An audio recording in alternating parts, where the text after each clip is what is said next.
How you doing today? My name is Ryan. Happy New Year, and welcome to Down to Business Reviews.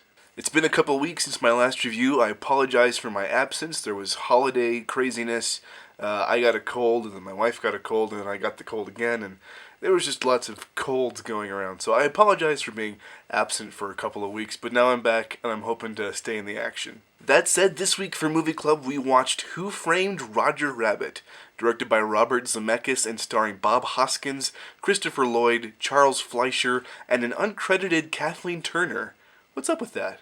This film takes place in a 1940s Hollywood where humans and cartoons coexist. A private detective to the stars named Eddie Valiant is hired to investigate the fidelity of the bombshell Jessica Rabbit, wife to the cartoon star Roger Rabbit. When the head of the Acme Corporation ends up dead, Roger is pinned as the prime suspect, leading Eddie to find out who framed Roger Rabbit.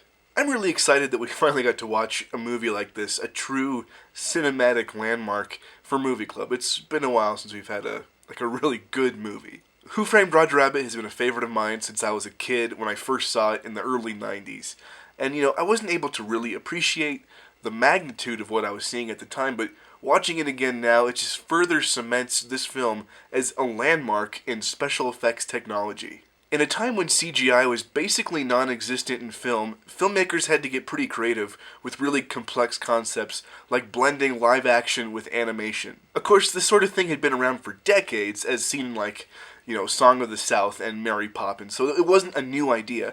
But nothing like this had ever been achieved to this extent, and it's amazing to see just how well it holds up even 26 years later. In this film, human actors aren't simply, walking through a cartoon animated environment like they were blue screened in or something.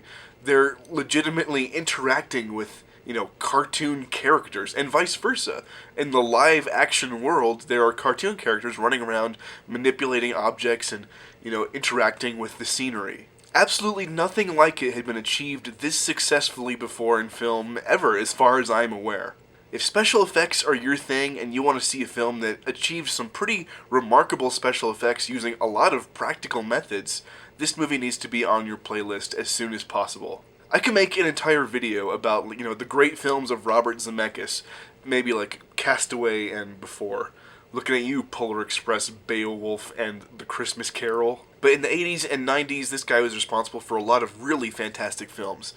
Back to the Future ring a bell? Speaking of Back to the Future, Zemeckis once again employs Christopher Lloyd to create a truly memorable character. Playing the exact opposite of Doc Brown, Christopher Lloyd brings a really weird menace and creepiness to the character of Judge Doom, the law enforcer of Toontown.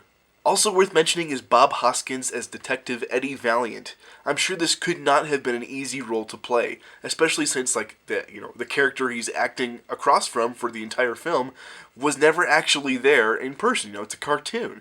I'm sure there was a lot of acting to a tennis ball, and he pulls it off remarkably well. And that brings us to the segment I like to call Right and Wrong. What did this film do right? The first and most obvious thing that this film does right is the special effects. It's the reason people love this movie. This was the most expensive film of the 80s, and it shows. The blending of live-action characters and cartoons is amazing. It's almost seamless. Only every once in a while do you see a flaw. For 1988, it's astonishing. I love that this film is always on. From the opening sequence, it's just non-stop action and laughs and goofiness. The story just keeps barreling forward, and there's never really a time that you feel, the movie lull, or you're just kind of waiting for the next thing to happen. The movie begins with an over-the-top Roger Rabbit cartoon, and it gets you right into the mindset of the wackiness and craziness that you're going to be experiencing for the next, 90-some-odd minutes. You also find out very early that this will not be your typical kids' cartoony movie. When Baby Herman starts swearing and speaking with the voice of a 50-year-old cab driver, you realize you're in for something very special. Now, if you're anything like me and you grew up in the 90s watching, Looney Tunes or Disney cartoons, you'll love seeing all the cameos of all the different characters. The remarkable thing is that there are characters both from Disney and Warner Brothers on screen at the same time. That would never happen today in a million years. It's the ultimate crossover, and it's a lot of fun to watch. And as a side note, special mention goes to Jessica Rabbit for being one of the first characters in a film to leave an impression on my young male mind.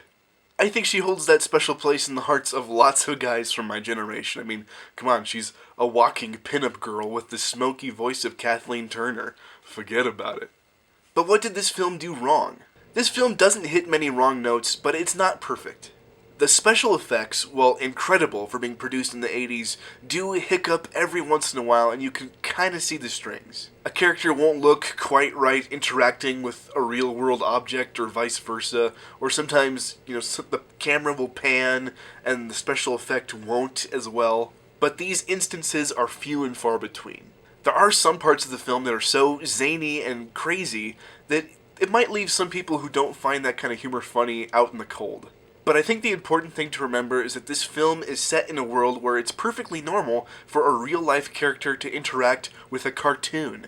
It's expected for things to get a little out of control. It's literally a live cartoon. Who Framed Roger Rabbit is one of the best films of the 80s and a real cinematic achievement in special effects in the pre-CGI era of movies. It's a great story with memorable characters, and it's not something that you'll easily forget. It's on my long list of great films, and it gets an A-. Guys, that's it. Thank you so much for watching. I really appreciate it. The question for the week is this: Who Framed Roger Rabbit is a visually striking film.